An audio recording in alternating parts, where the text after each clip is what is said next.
Breaking news tonight, a celebrity chef gracing covers of magazines, now suspected with cooking up a lot more than designer recipes. This celebrity chef, the picture of domesticity, now suspected of hiring a hitman to murder her ex. Police say it's a unique murder-for-hire case. You know, rarely do they develop to this degree. She wanted to kill Sutherland. Buckingham owned the Bread and Breakfast Cafe in New Albany. I open Bread and Breakfast. We do full breakfast and full lunch, and it's just totally taken off. That's from Bass Group Real Estate's YouTube page tonight. The search turns desperate for a young mom of a 2-year-old little girl. Helicopters, Marine units, bloodhounds, ATV units deploy into state parks and beaches. Where is missing Florida mom, Trisha Todd? A community coming together in prayer for missing Hope Sound mother, Trisha Todd. Well, I'm hoping to find my daughter. According to the sheriff's office, detectives found her car near her home in Hope Sound with the key and the ignition and her purse inside the car. Her ex-husband, the last person to report seeing her. Multi-millionaire reality star of USA Network's Crisley Knows Best, known as the patriarch of perfection, he's made a living off his ostentatious lifestyle in the lap of luxury as millions watch him week after week. But tonight, is his family actually receiving welfare?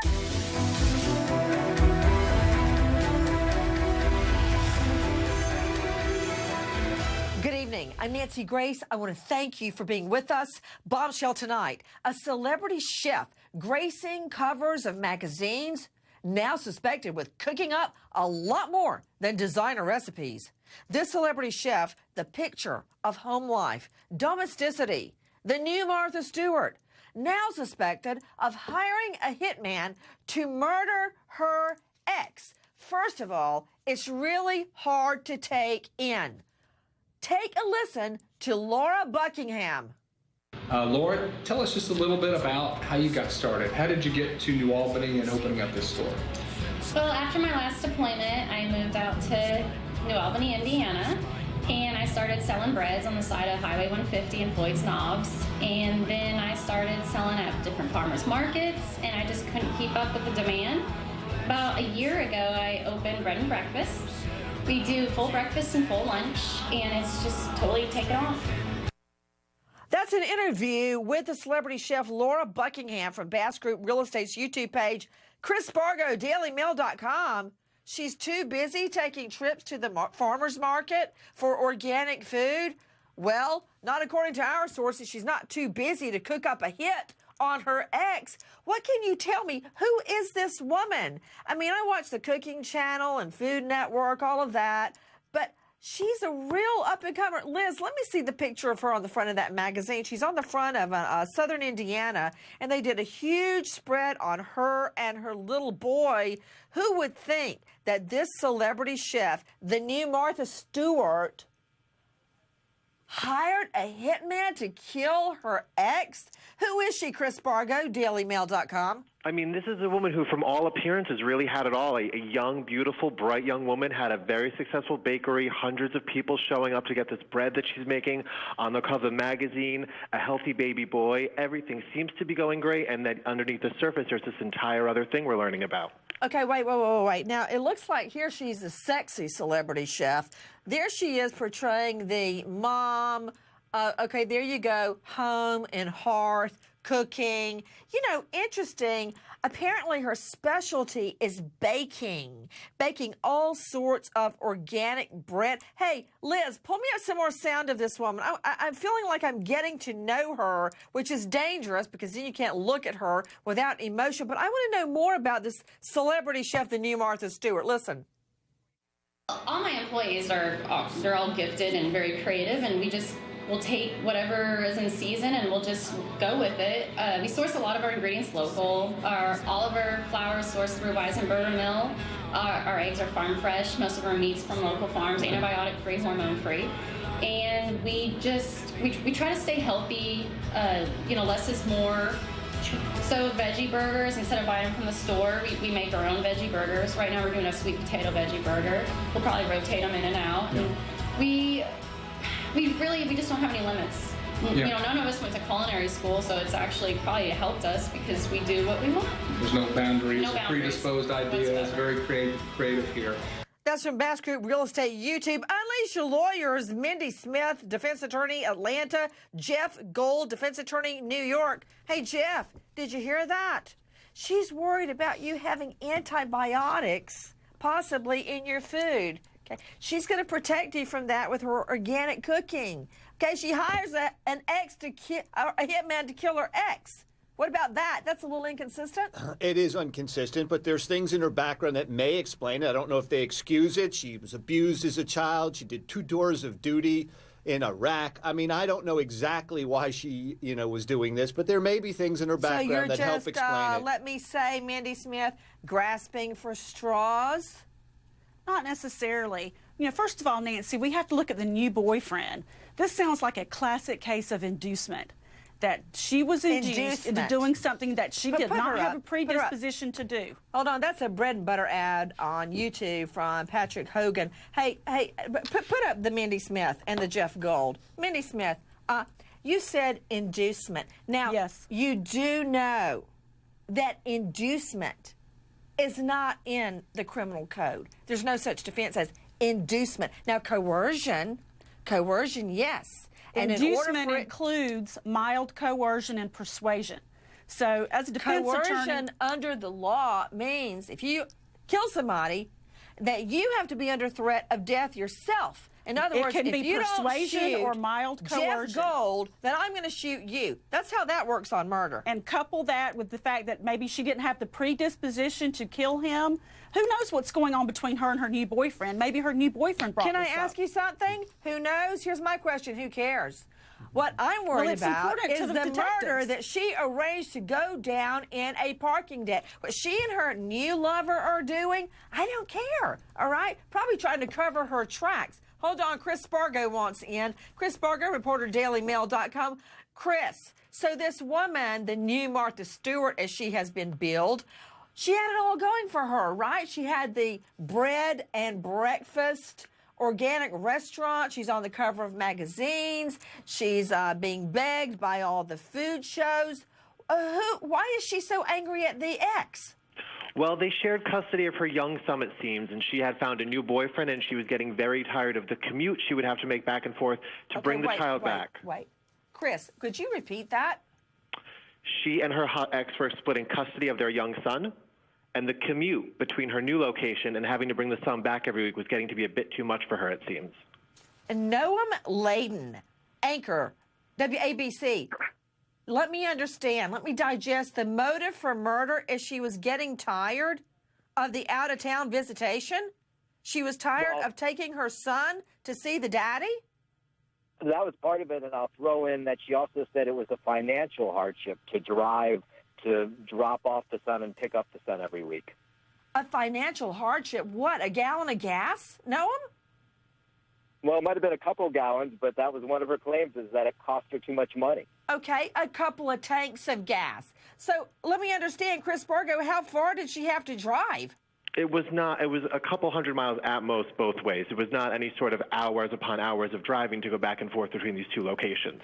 Okay, I want to explore something Mindy Smith and Jeff Gold just said. Unleash the lawyers. You know, Mindy, as you know, the way to win a case at trial is to anticipate what the other side is going to say and destroy it before they ever get to say it. So your defense is the new boyfriend, and I don't blame you for that, Mindy. I'd run with it too if I was forced to be a defense attorney at pain of death. But you're saying that you would argue the new boyfriend put her up to it, right? That's what I would argue. And and to be honest, Nancy, the motive here is lacking. You're going to expect 12 people to believe, oh, her motive for killing her husband is because she doesn't want to pay for gas. I'm a divorce attorney. I handle a lot of divorces as well. A lot of parents complain about taking the child to the other parent. The prosecution's got a lot of legwork to do. They're going to have to find something. Can you just hold that? The two of you know that the state doesn't have to prove motive for murder. You don't have to crawl They into don't the have to killer's prove mind it, but it's and always a good figure thing out to what throw they're in. thinking. But It's always a good thing to throw gonna in. be more than that, because Chris Spargo, DailyMail.com, isn't it true that she was trying to talk her boyfriend into killing her ex, and he rats her out to the cops? That's true. At first, he wasn't sure how serious she was, but she kept talking about it so much that he finally started recording the conversations because she was serious about this. Seth Meyers, Dr. Seth Meyers, joining me, clinical psychologist out of L.A. Seth, so the current boyfriend that she's sleeping with, she keeps talking and asking him to kill the ex. Finally, he makes up a story going, okay, I think I know somebody that can do it, just to put her off. And then she keeps on, so he starts recording her. Now, what kind of fear must you be in to start recording your lover? I guess she's going to kill her ex. Am I next? Yeah, absolutely. I mean, he had to be thinking that he could end up behind bars if he wasn't really careful himself. You know, when I think about this woman, I can't diagnose her because I haven't met with her. But what I can say is that the whole idea of her paying somebody, you know, to kill another person is really consistent with a psychopathic antisocial personality trait. So he may have seen that in her, and he may have thought, you know, I better be careful. Okay, here is the new Martha Stewart. We've got her on tape. No offense, Martha Stewart. We love you. Listen, people, did this woman hire a killer to kill her ex? And I'm opening the Bread and Breakfast on Main Street in downtown historic New Albany. How all of this started was after my last deployment with the Marine Corps, one of which was spent in a combat zone in northern Iraq, I came back and started a roadside bread stand. So on Fridays, I would take all my breads, which I had a system where I could make about 150 breads in my small little kitchenette, and I would load them up in my car and drive down my long driveway, and I would put them out on my table in my canopy, which was alongside of an old country highway. And as fast as I could put them on the table, people would pull over and buy them up, and I couldn't even keep up with the demand. So then I expanded out to the farmers markets and CSAs, which is community supported agriculture. That's from Buckingham's Kickstarter site.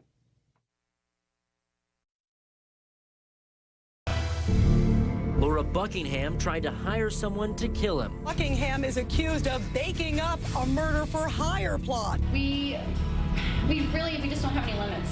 Yeah. You know, none of us went to culinary school, so it's actually probably helped us because we do what we want. There's no boundaries, No boundaries predisposed ideas, very creative here. It wasn't really planned. I was selling breads on the side of a highway and at farmers markets. And then I was also going to school, and I just started selling more and more bread. And then the farmers markets ended because then I started living off of my bread. But then the farmers market ended, and I needed to open my doors as soon as I could, like in a brick and mortar. I studied the local food economy in college.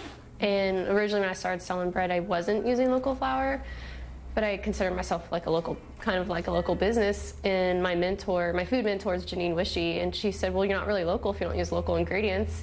And it was an instant light bulb. That video from Indiana University Southeast Horizons YouTube page. Wow, that menu is making me hungry, right? Okay, it's all organic, all locally grown. I don't think she's going to get much of that behind bars, all right? If she ever goes to jail, because tonight she's still walking free. I want to go to Chris Spargo, reporter, DailyMail.com. We're talking about the so-called new Martha Stewart, an up-and-coming celebrity female chef, now accused, suspected of hiring a hitman to murder her ex. Motive? She was sick and tired of the out-of-town visitations with her little boy and the ex. She was tired of spending gas money, of driving back and forth a couple of hours to, I don't know where that picture's coming from. That does not look celebrity chefy to me. So Chris Spargo, she sets up the murder with an undercover agent. And I guarantee you, Chris, it's all on video. The whole thing has got to be on audio and video. How much was the total amount she was going to pay for the hit? The total initial amount was just $3,000. To murder her ex. That's quite a bargain, wouldn't you say, Spargo? That's pretty cheap. Of course, if it works. But as we all know, her lover got squeamish and recorded her and gave the evidence to the police. So, Noam Layton, news anchor WABC, I understand the hit was supposed to go down. She set it up to go down in a parking garage? That's right. She was going to have it take place in a parking garage. Her ex would be shot to death, and she'd give half of the money up front to this hitman, and then when she had pictures of him dead, she'd give him the other half. Whoa. So only when she got proof of the kill would she fork over the rest of the money. Unleash your lawyers, Mindy Smith and Jeff Gold. To you, Jeff Gold, now you two are arguing it's the new lover's fault. But remember, she did all this while she was dating the old lover. Remember? I'm not recorded her. I'm not arguing that. Okay, I'm not arguing that at all. I'm telling you that she has stuff in her past, that she was abused, that she was in Iraq for 2 tours of duty. She's a new businesswoman. Some kind of pressures on her. She cracked. Why else would you do this unless you crack? Would she crack? I'm not talking about the boyfriend. Wait. Mindy Smith. Nobody said she cracked. I said she cracked. This was a long and elaborate plan. She didn't snap and start shooting. This is a well-thought-out plan, and it's all going to be on audio and video, Mindy. So the new lover's not even in the picture yet. That's the problem with your argument. The new lover is the one that tipped off the police that she wanted to do this. That's the old lover. And that started. Oh, you're arguing about her old lover. Because, you know, now she's got, would you please put them up? Mindy, you've got to be clear because she has a new lover now. You said her new lover. She's got a new lover. As a matter of fact, let me drop another bombshell on you, Mindy. She's pregnant. She is pregnant. I just got to tell her, the baby daddy, to be careful. Back to you. Well, hold on. I'm being joined right now by a special guest. Chuck Reeves is joining us, post-traumatic stress syndrome defense expert, author of Man in Nam, as in Vietnam, Understanding the Cause of PSTD. Chuck, thank you for being with us. Our illustrious defense panel has raised the theory that this woman, the new Martha Stewart celebrity chef, planned an elaborate plan to kill her ex, her child's dad, and they are arguing post-traumatic stress syndrome. I mean, we've shown video, Chuck Reeves, of her in her organic restaurant, bread and breakfast.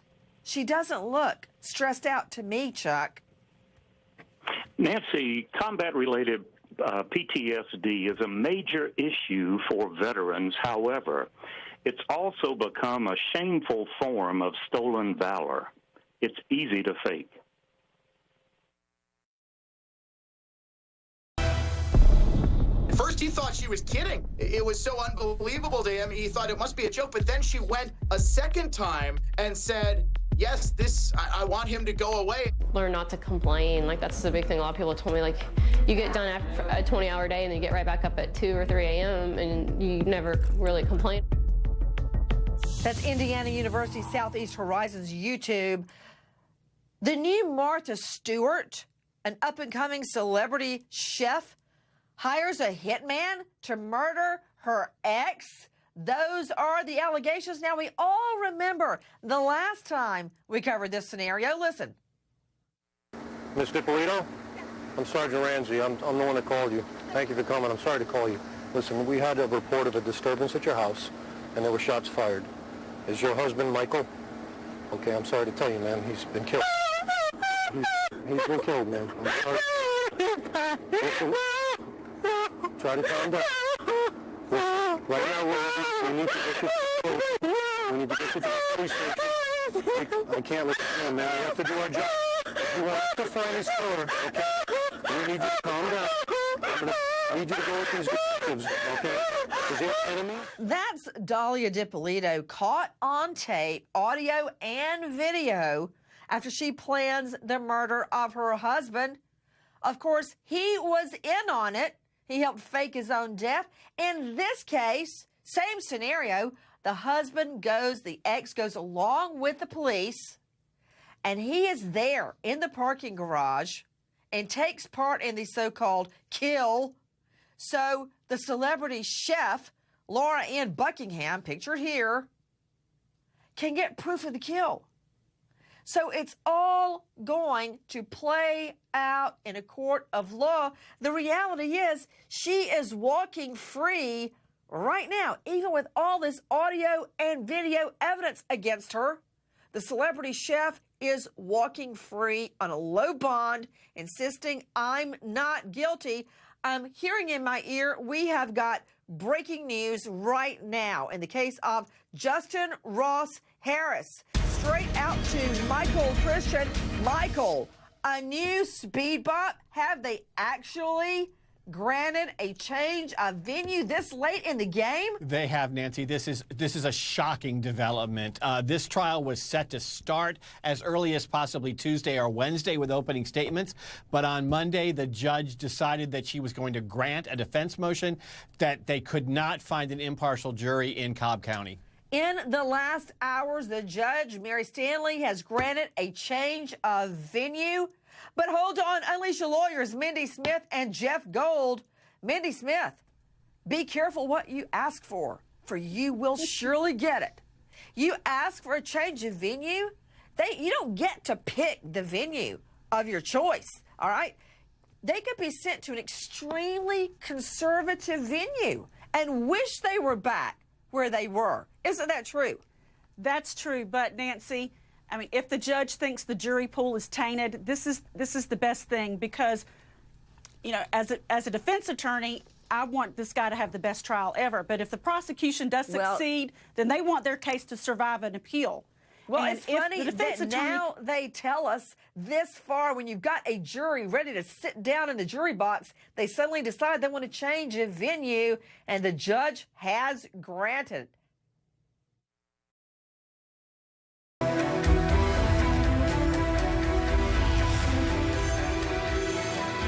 Tonight, the search turning desperate for a young mom of a 2-year-old little girl. Helicopters, Marine units, bloodhounds, ATV units deploy into state parks and beaches and woodland. Where is missing Florida mom, Trisha Todd? Just down the road from where Trisha's ex was staying, which according to the sheriff's office is the last place she was seen. He said that he saw her leave, and no one's seen or heard from her since. But Rebecca Hasselback says something must be wrong because there's no way Trisha would leave her daughter, 2-year-old Faith, behind. Oh, that's just everything to her. I just find it very difficult to believe that this young mom of a 2-year-old girl who was so doting on her little girl would ever leave voluntarily. I just don't believe it. Joining me right now, news director WJNO, straight out of West Palm, Joel Malkin. Joel, thank you for being with us. Let's start at the beginning. When did this mom, Trisha Todd, go missing? Well, she went missing on Tuesday night. That was the last time she was seen, and that was by her ex-husband. They had taken the 2-year-old to the hospital, to the emergency room. She was sick. They left the hospital together late that night, and then Trisha was called back to the home where the ex-husband had been staying. He was in town from North Carolina at the time, and she was called back there because he said that the little girl wasn't feeling well still. She came back, comforted her child, and was and left at 2 a.m. and left the house at that point. That's the last time she was seen. Everyone, you are seeing video of this young mom, a mother of a 2-year-old little girl, now missing. ATVs, helicopters, canines, all looking for this mom as the search turns desperate. Also, Joel Malkin joining me, WJNO news director. Explain to me about the search. Well, the search had begun in a wooded area near the home where the mom, where Trisha had been staying, which was one of her brother's homes. It's a wooded area where she they said that she enjoyed walking and spent plenty of time in. So they started there, and they looked in some state parks and some beach areas and whatnot. And there were reports that they were going to bring a search organization in, the same one that helped search for those missing teen boaters from Jupiter, that they were going to bring a canoe in and search. Something I'm not understanding, Joel Malkin, WJNO, she had been at the hospital with a little girl, her 2-year-old little girl, but then what, they think she went for a walk? That doesn't make sense to me. And the woods were on the beach? That doesn't make sense to me. The wooded area was a spot where she was known to go when she was upset. Okay, well, when your child is that upset, I don't see her going on a walk. Hold on, guys. Let's go straight into the presser. Roll it, Liz. MCSO has obtained the last known photo of Tricia captured at the Hope Sound Publix Tuesday evening. As you can see, and I think we've got pictures out there for you, she is smiling and appears to be in good spirits. There are a number of investigators working on different aspects of Tricia's disappearance. At this time, everyone involved in this case has been cooperative, including her former husband. Tips have been coming in, including walk-in and telephone tips. We have received those tips from as far away as California. We have received as many as 10 to 15 to 20 tips. Some are possible sightings of Tricia. We're continuing the... I'm not buying into possible sightings. Mark Class, president, founder of Class Kids Foundation. Mark, this is your specialty. It's not fitting together for me. Also, Mark, her car was found with her purse in the car and her keys still in the ignition. The car was not locked. If she was going for a walk... I mean, that's very problematic, Nancy. I think ground zero has to be the car. And I think that the police will obviously be on the lookout for any cell phone activity or any credit card activity, as this would indicate at least where those items might be or the direction that they might have headed. I would also suggest they bring the FBI in. It almost sounds like people are in a little bit over their heads. Joining me right now, Ari Zoldan, technology analyst, CEO of Quantum Networks. Thanks for being with us. They've only got one cell phone tower in that area. You've gone over what you know of the cell phone evidence. What do you make of it? Plus, her cell phone being there.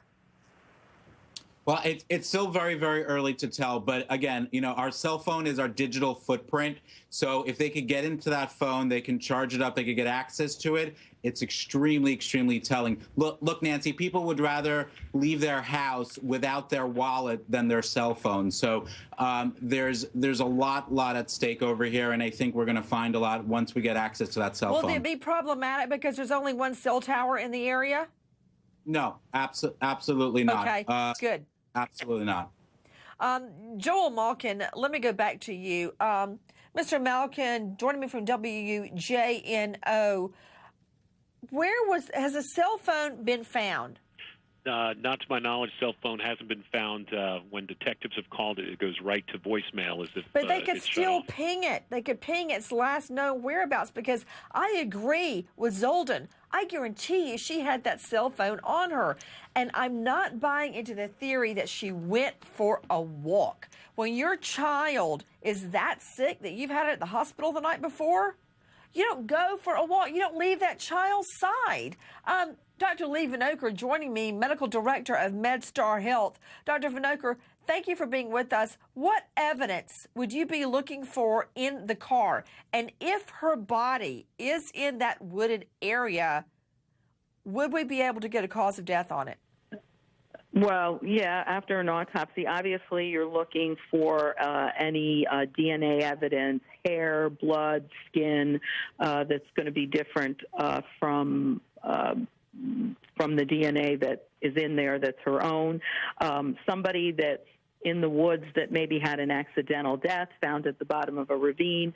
I mean, they're not going to have say fingernails or tissue under their fingernails, like if they were working and fighting off an assailant. So those types of injuries, there are defensive injuries when you're fighting someone that are common. So if they find the body and are able to do the autopsy, that should tell us a fair amount. The tip line is 772-220-7060 to Nathan Todd, the brother of Tricia.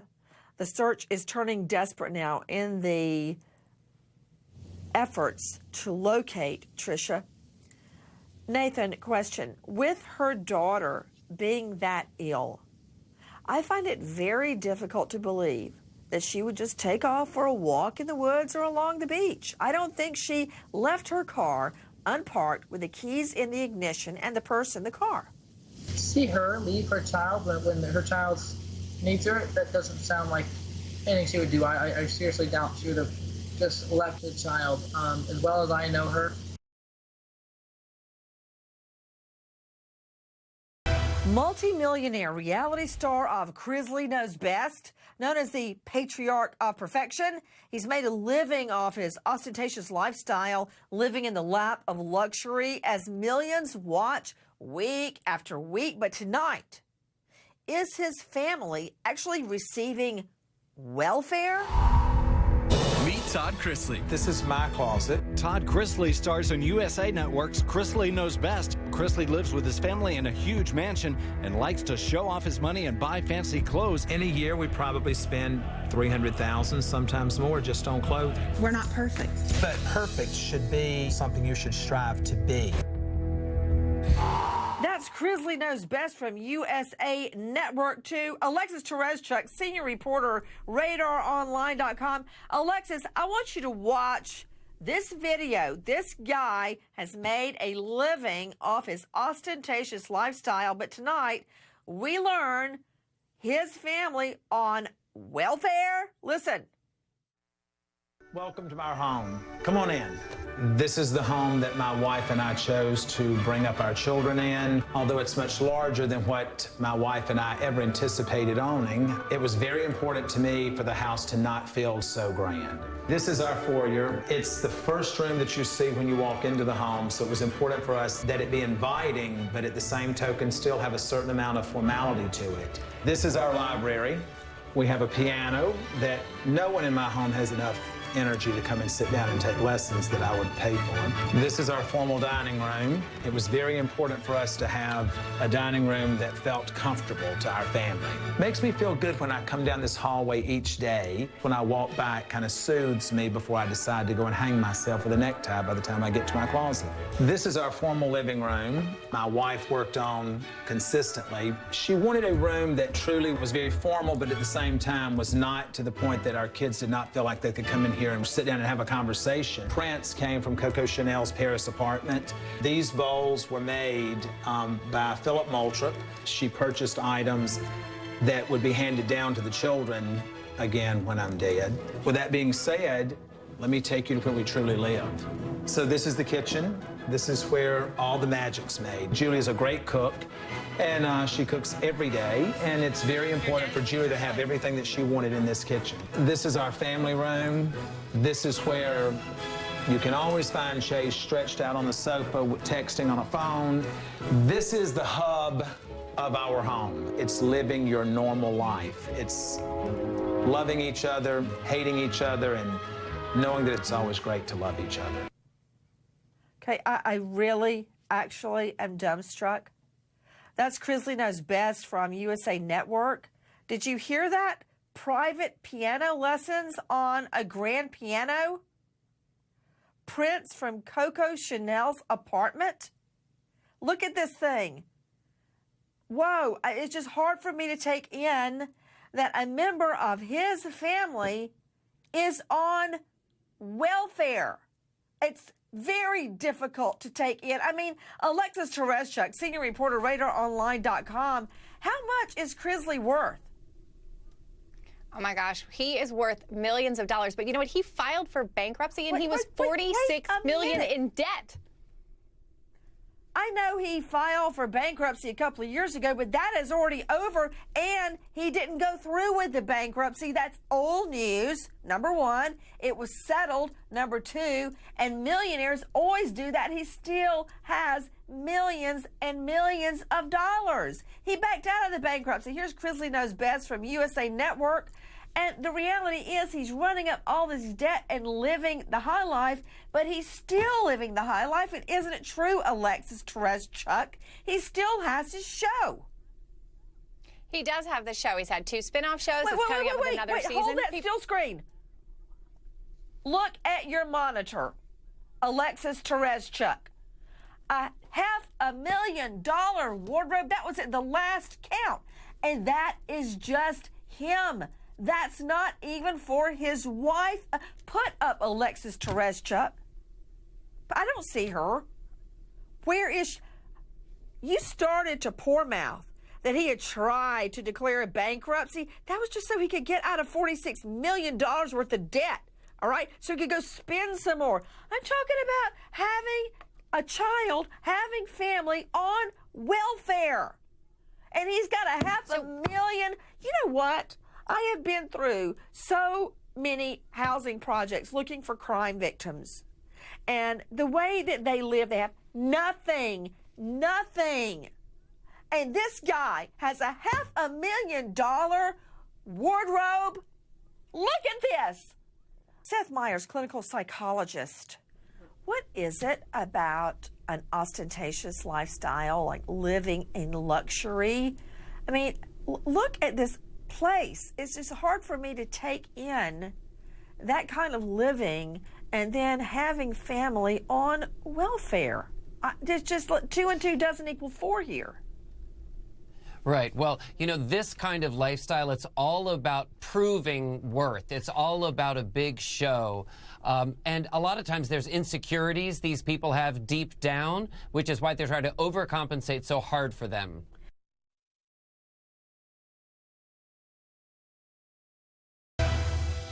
Todd Chrisley stars on USA Network's Chrisley Knows Best. And I believe that our future is in our hands. This is my wife's closet.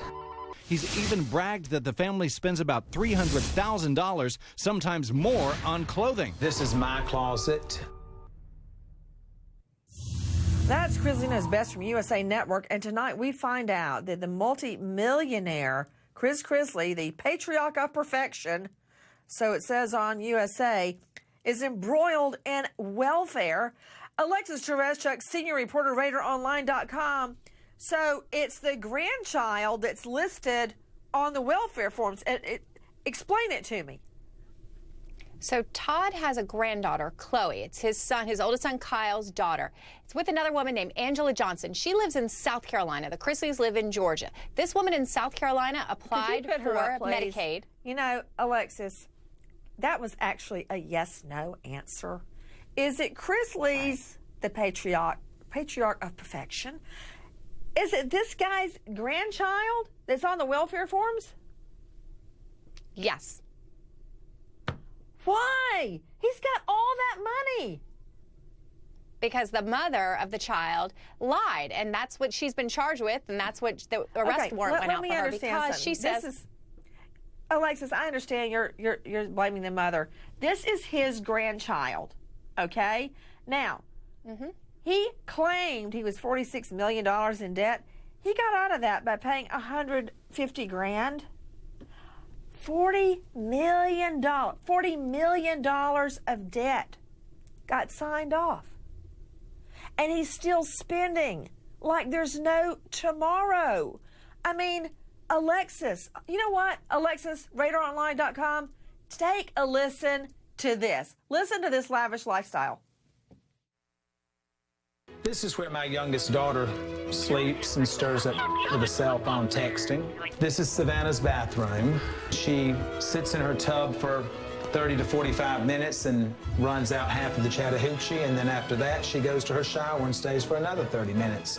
This is Grayson's playroom. This is her playroom! We decided to add this. Okay, that playroom is, you know, bigger than a lot of people's houses. That's Chrisley Knows Best on USA. Let's stop and remember American hero, Army Specialist Richard Hardy, just 24, Newcomerstown, Ohio, second tour, loved dirt biking, video games, barbecue, parents Richard and Doris, sisters Christy and Jessica, Richard Hardy, American hero. And happy birthday to miracle baby Jenna. Mommy Kayla beats the odds to give birth. Husband Pete at her side. Jenna loves grandparents Janie and James. Happy birthday, baby Jenna. And prayers tonight for a friend of the show, Mike Hudgens. fighting for his life. Stay strong, Mike. Forensic Files up next. Thank you to our guests, but especially to you, as always, for being with us. Nancy Grace signing off. I'll see you tomorrow night, 8 o'clock sharp Eastern. And until then, good night, friend.